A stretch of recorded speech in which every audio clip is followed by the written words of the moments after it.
You are watching DHTV from California State University, Dominguez Hills. Okay, in this presentation, what I want to do is I want to kind of summarize the cycle of change that has been occurring as we've been studying and understanding something about socialism and progressive reform. And what I want to do is I want to talk about anti-democratic forces pitted against progressive reform. And we'll take a look at the period 1870 to 1930 now that we've covered it, so that we can appreciate something about the changes that are occurring in American society at this time. Now, one of the things that's most important is that when we take a look at history, it's always, we're always speaking in linear terms, 1870, and then we go 1900, 1930. And so it's nice to appreciate against benchmark dates to measure change over time. But one of the things that's most important about history is that many times you've heard that history repeats itself, that we live the history again. But history doesn't really repeat itself. Every generation, what it will do is experience a cycle of change. So I'm going to talk about the cycles, and so I want to share with you something about the first cycle. And I'm going to call it anti-democratic forces pitted against progressive reform. And we'll take a look at, now that we've understood something about what's happened between 1870 to 1930, let's appreciate something about how there's always anti-democratic forces that do not like the idea of equality that people are fighting for in our society. So let's share again, let's understand the socialist influence. The socialist influence has always been around. Socialist organizing has always been influencing reform. And the idea, again, as I shared with you with regards to the socialist influence, as I shared with you what socialism is all about, is about the organization and the argument for equality.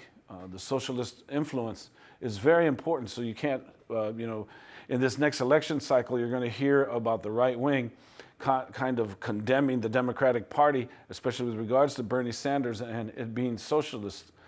But we need to recognize and appreciate that the socialist influence has always been there, and that's one of the part of the American heritage. It started with the Civil War, and what the Civil War was about, again, was the arguing for human rights, in this particular case, for abolishing slavery and Reconstruction. Reconstruction was the first civil rights movement, and we saw the result of that. But likewise, there's always been the socialist influence, especially with regards to the populist revolt, where the farmers and the workers got together to challenge the Democrats and the Republicans, to share that, again, that the federal government has a responsibility for people, not just for businesses. We saw the organization of workers into unions and how they struck for bread and butter issues, for more representation, especially with regards to economic democracy. So the socialist influence has always been there with regards to movements for social equality, for movements for workers' rights, for economic democracy, for political democracy, and most importantly, for an end to gender and racial discrimination. And so, of course, at the turn of the century, what we saw in terms of the socialist influence is that we got progressive reform. And progressive reform occurred under two presidential administrations and their programs. One was Theodore Roosevelt's The Square Deal, and the other was Woodrow Wilson's New Freedom.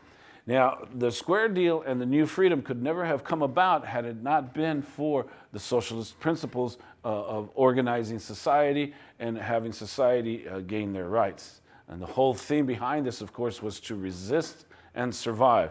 And that's the nature as what we've seen in terms of people's adjusting to the demands of industrialization and people saying, okay, we like the modern era, we like moving from steel to aluminum to plastics, we like all of this, however, let's humanize it. Let's gain our rights in the process.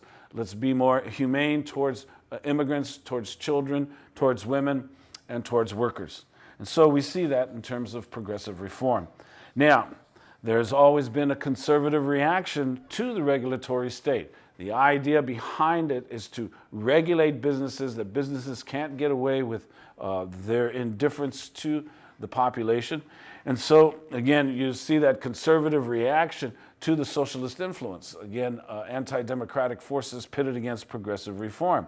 So we saw the insistence on laissez-faire economics. This happened with regards to the Compromise of 1877 and the implementation of the Black Codes. The idea behind monopolies and the rush to organize capital in such a manner as for them to be ruthless. The idea is that government should not be intervening in the economy on behalf of people, that it should be there for business. We saw a conservative reaction to the regulatory state when the United States went into World War I. World War I pulled the rug underneath the socialists, and it quieted progressive reform. The question was, of course, you're either on our side or you're with the enemy. And at this time, there was the Red Scare, the fact that the Soviet Union was created, that the fact that the Red Army was successful in defeating the Tsar and bringing to power a new regime. And so this was a light in a dark spot.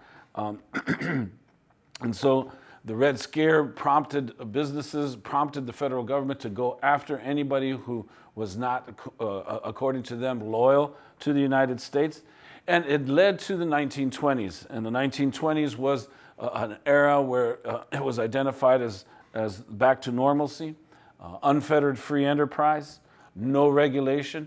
And when there's no regulation of corporations, when there's no regulation of businesses, what happens is that it leads to corruption. Tremendous corruption in the 1920s as far as the Republican administrations was concerned. There was, just to give you an example of what we went through in the 1920s, was the Teapot Dome scandal. The idea was America was turning inward. When it does get conservative, it was an era of narcissism, of hedonism, of greed. We see the rise of oligopolies. The upper classes begin to hoard their wealth, and the emphasis is on traditional values of mom, God, country, and apple pie. This is the white Anglo-Saxon Protestant tradition of making America great again in that particular sense. So this is very important. This is the first cycle between 1870 to 1930. Again, anti-democratic forces pitted against progressive reform between 1870 to 1930. We see the socialist organizing influence and reform, and then the conservative reaction to the regulatory state.